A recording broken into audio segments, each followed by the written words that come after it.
World health organization को भी अब समझ में आया कि 99% रोग साइकोसोमैटिक है, यानी इमोशंस में से कॉन्शियसनेस में अस्वस्थता पैदा होती है और फिर वो फिजिकल फॉर्म लेते हैं। ऐसे रोग हैं सबके सब। गड़बड़ों को, फिजिकल डिस्कम्फर्ट को त्याग कर स्वस्थ होने का निश्चय है तो उसमें तथास्तु होगा।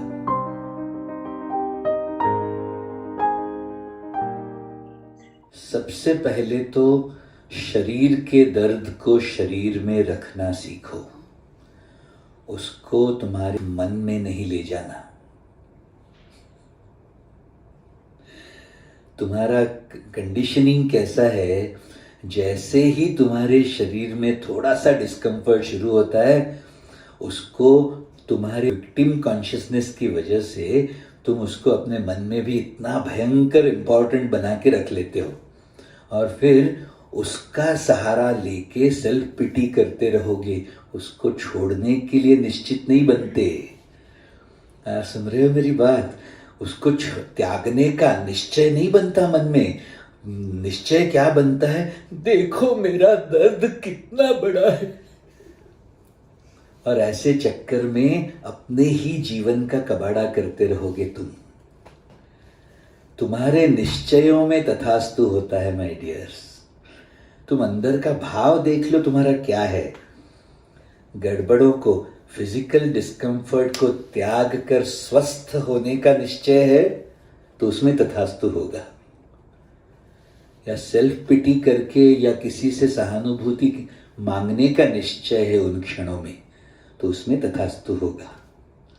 ये याद रखना, कॉन्शियसनेस का स्वभाव है सत, चित और आनंद।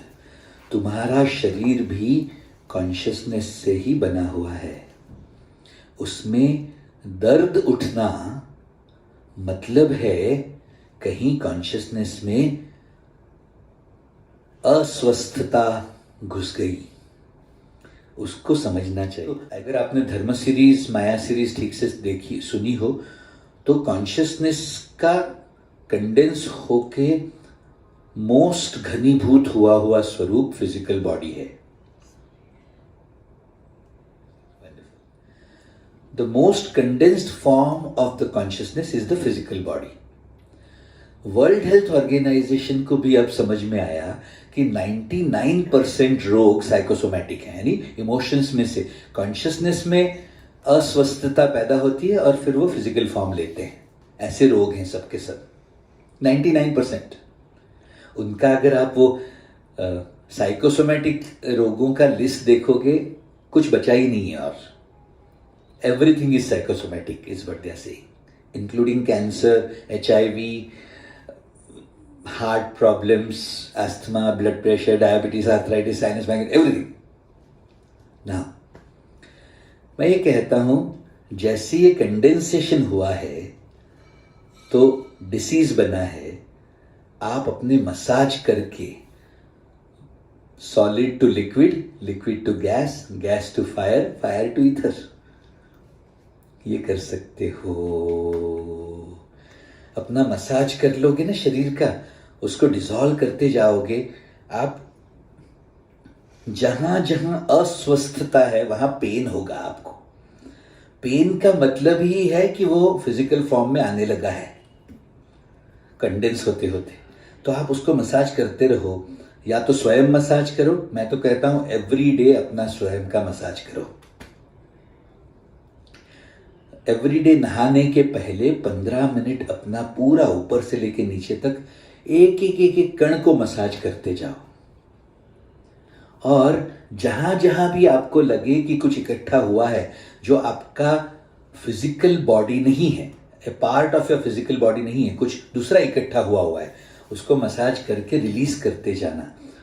वो यानी इतने समय से इकट्ठा हुआ होगा तो थोड़ा सा समय ले सकता है उसको डिस्पर्स होने में, but if you keep doing that, अभी करके देख लो, ये कर लो, चलो यहाँ करो ना, सब जगह से एक एक रिलीज होता है और आपके बाहर जाने वाली श्वास के साथ रिलीज होता जाएगा। करो मसाज अपने आप को, कानों के आसपास, आंखों के आसपास, नाक के आसपास, कंधे, मसाज कर लो तो आपको इमीडिएटली फील होगा कि हाँ स्वस्थ लगा, कुछ रिलीज हुआ, रिलैक्स लगा। माने क्या, कंडेंस हुई हुई कोई बात रिलीज हो गई। एक मिनट के अनुभव में आपको समझ में आ जाएगा। यस बोलो।